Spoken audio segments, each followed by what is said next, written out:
ప్రతి ఉదయకాలం ఈ దినం దేవుని వాగ్దానం చూస్తూ దేవుని నామాన్ని మహిమపరుస్తున్నాం.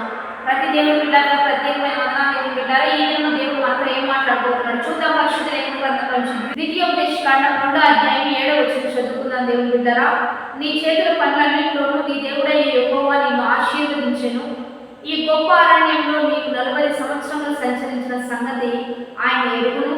నీ దేవుడైన యెహోవా నీకు తోడై ఉన్నాడు, నీకేమీ తక్కువ కాదు. ఈరోజు దేవుని బిడ్డారా, దేవాది దేవుడు ఇచ్చిన బలమైన వాక్కు, నీ దేవుడు నిన్ను గుర్తెరిగి ఉన్నాడు కనుక నీకేది తక్కువ కాకుండా ఆయన చూసుకోబోతున్నాడంట.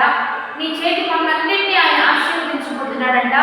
ఎందుకంటే ఇశ్రాయేలు ప్రజలు 40 సంవత్సరంలో అరణ్యంలో వారిని చూచిన దేవుడే, వారిని పోషించిన దేవుడే, వారిని కనిపెట్టుకుని వారిని ఆశీర్వదించిన దేవుడే, వారి కడుపులు నింపిన దేవాది దేవుడే, వారికి మంచి వస్త్రాలను, వారి చెప్పులు కూడా పాతగిల్లకుండా, వారి వస్త్రాలు కూడా చిరిగిపోకుండా, వారికి ఆహారం అడిగితే ఆహారం, పానీయం అడిగితే పానీయం, వారు ఏది అడుగుతున్నారో అవన్నీ కూడా దేవాది దేవుడు ఆకాశపు వాకిలు విప్పినట్లుగానే, ఆకాశపు తూములు తెరిచినట్లుగానే ఈరోజు దేవుడు నీ పట్ల కూడా ఆకాశపు వాకిలు విప్పబోతున్నాడంట.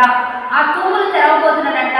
ఆయన ఇస్తే సమృద్ధితో ఉంటుంది. దేవుని బిడ్డలారా, మనుషులు ఇస్తే మరలా తిరిగి ఇవ్వాలి, మనుషులు ఇస్తే కొంతే ఇస్తారు, కానీ దేవుడు మాత్రం ఆయన గుప్పిలు విప్పితే ఆకాశ మహాకాశములు పట్టజాలని గొప్ప దేవుడే తన ధననిధిలో నుండి సమృద్ధి అనే ధనాన్ని నీకు ఇస్తానని వాగ్దానం చేస్తున్నాడు.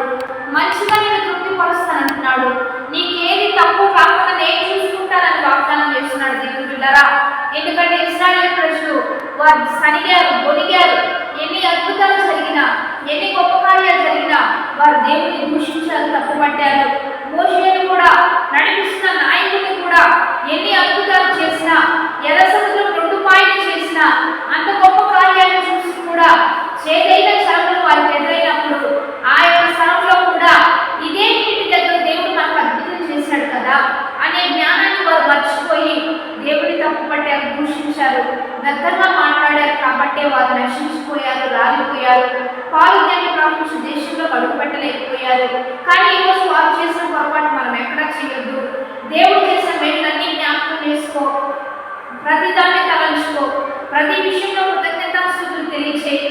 ఇంకా ఇంకా దేవుడు నీ పట్ల గొప్ప కార్యాలు చేయబోతున్నాడు. ఇదే వాగ్దానం దేవుడు మనకి ఇస్తున్నాడు. నా ప్రజలు నేను ఎలా రక్షించాను, నిన్ను అలా రక్షించబోతున్నాను. అయితే వారు దూషించినట్టుగా మనం దూషించొద్దు, వారు తప్పుపట్టినట్టుగా తప్పుపట్టక ప్రతి విషయంలో దావీదు ఏ రీతిగా దేవుని నామాన్ని హెచ్చించాడో, దేవుని నామాన్ని కనపరిచాడు, చేసిన మేలులన్నింటినీ బట్టి నా ప్రాణమా యెహోవానే సన్నతించు, నా అంతరంగంలో నా సమస్తమా ఆయన పరిశుద్ధ నామమునే సన్నతించు, ఆయన చేసిన ఉపకారంలో దేనిని మర్చిపోవద్దని ఏ రీతిగా దావీదులో మంచి లక్షణము తన రాజ్యాన్ని స్థిరపరిచిందో అదే లక్షణం మనందరం కలిగి జీవిద్దాం. చేసిన మేలు చిన్నదైనా పెద్దదైనా దేవుని స్తుతించడం నేర్చుకుందాం, దేవుని నామాన్ని గొప్ప చేయడం నేర్చుకుందాం. అందుకనే దేవుడు అంటున్నాడు, నీ చేతి పనులన్నింటినీ నేను ఆశీర్వదిస్తానంటున్నాడు. నువ్వు చిన్న పని చేసినా కొండంత దీవెన దేవుడు ఇవ్వబోతున్నాడంట. నువ్వు ఏం చేసినా సఫలీకృతం కాబోతుందంట.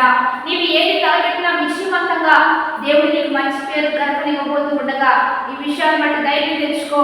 ఇశ్రాయేలును ప్రేమించిన దేవుడు నిన్ను ఇంకా ఎక్కువగా ప్రేమిస్తున్నాడు, నీకు ఇంకా ఎక్కువగా కృప చూపించబోతున్నాడు, నిన్ను ఇంకా అత్యద్భుతంగా క్షేమకరమైన మార్గంలో నడిపిస్తానని వాగ్దానం చేస్తూ ఉండగా ఇచ్చిన వాగ్దానాన్ని బట్టి ధైర్యంగా విశ్వసించి ప్రార్థనాపూర్వకంగా ముందుకు కొనసాగుతాం. ప్రార్థన చేద్దాం. పరిశుద్ధ మహోన్నత గొప్ప దేవ, ఈ దినం మీరు మాకు ఇచ్చిన బలమైన వాక్కును బట్టి నీకు మహిమ. ఎంతమందితో మీరు మాట్లాడుతున్నారు వారి చేతి పనులు అన్ని ఆశీర్వదింపచేయ్యా. ఇశ్రాయేలును జ్ఞాపకం చేసుకున్న గొప్ప దేవ, ప్రజలు కూడా జ్ఞాపకం చేసుకోండి. వారికి ఏది తక్కువ కాకుండా సమృద్ధి సమాధానం ఇచ్చి నీ ఘనమైన నామానికి మహిమ తెచ్చుకోమని ఈరోజు బర్త్డేస్ మ్యారేజ్ చెప్తున్న వారికి దీవెన శుభములిస్తూ నీ ఘనమైన నామాన్ని మహిమకరంగా జీవించినట్లుగా సహాయం చేయమని ప్రభువైన యేసుక్రీస్తు నామమున పేరిట అడిగి వేడుకొని ప్రార్థిస్తూ ఉన్నాము గొప్ప తండ్రి, ఆమేన్. కామెంట్ చేయండి. దేవుని నామాన్ని మహిమకరంగా జీవిద్దాం.